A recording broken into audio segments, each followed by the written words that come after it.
Baik teman-teman, malam ini adalah malam pertandingan di mana PSM Makassar melawan Tira Persikabo.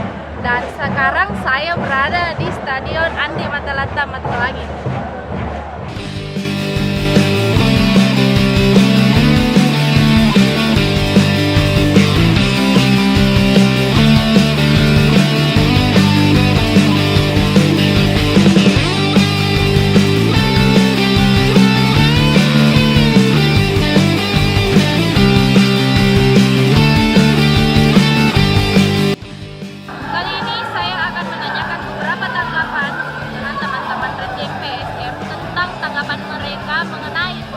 Baru PSM Makassar.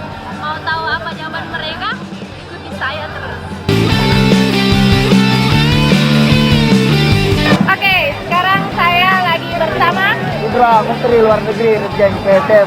Oke, Om Ibra, saya mau bertanya Om Ibra, bagaimana tanggapan Anda tentang pemain baru PSM Makassar? Alhamdulillah, yang menurut pandangan saya secara analisa di bursa transfer Shopee Liga 1 yang ditekankan oleh manajemen PSM adalah Rafael Matimo, Amido Balde, dan Firsa Tika. Menurut saya adalah pemain yang sangat berpengalaman. Dari sisi striker, Amido Balde adalah posisi postur tinggi dan bisa diopsikan bola oleh Wijak Fluid, dan ada Rafael Matimo sebagai gelandang pengatur serangan, dan ada Firsa Tika dari timnas U22 yang bisa juga masuknya dari back sayap kanan.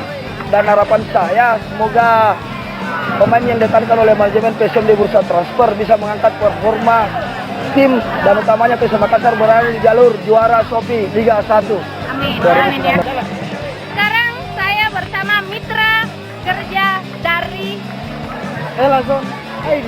Elazon ID. Kenalkan dulu. Ya, nama saya Putu. Kami bersama mitra dengan Redmi, perwakilan dari Redgeng Makassar. Om Putu, saya mau tanya bagaimana tanggapannya Om Putu mengenai pemain baru PSM Makassar? Untuk performanya pada saat ini mudah-mudahan bisa lebih baik dari yang sebelumnya, dan PSM bisa semakin jaya, dan mitra kami PSM dan Redgeng bisa semakin kompak. Kali ini saya bersama Ketua Redgeng Persikabo Sawir. ya, Om Sawir. Om Sawir, bagaimana tanggapannya Om Sawir mengenai pemain baru PSM Makassar? Ya, sedikit ada penurunan lah. Tapi semoga di pertandingan yang berikutnya pemain baru seperti Balde, Hersa, dan Firsa dan lain-lain semoga bisa berkontribusi terhadap tim kebangkitan kita bersama PSM Makassar. Ewako, ewaki, kuewai, mantap.